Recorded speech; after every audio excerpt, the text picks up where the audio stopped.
Kilala mo ba siya? Siya si Henry C. Sr. Siya ang may-ari ng SM, BDO, SMDC at China Bank.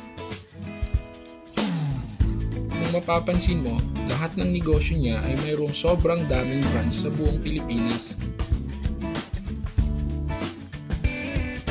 Dahil sa sobrang daming branches nito, libo-libo din ang mga taong nagtatrabaho para kay Henry C.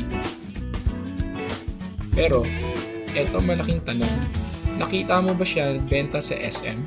O di kaya nag-teller sa BDO? Alam mo ba na kahit matulog o magbakasyon si Henry C, bilyon ang kita niya?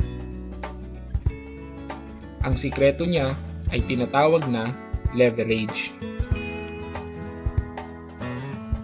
Ang leverage ay ang pagpaparami ng oras at abilidad mo sa tulong ng ibang tao.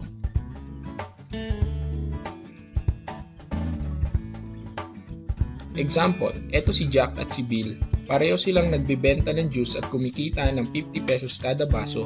Nakakabenta si Jack ng 20 na baso at kitang 1,000. Pero si Bill may ibang diskarte. Nag-hire siya ng 10 tao at binayaran niya ng 20 pesos kada isa. 300 ang kita niya, so 3,000 sa 10. Ang diskarte ni Jack ay work hard, no work, no pay. Si Bill naman, work smart, leverage, income.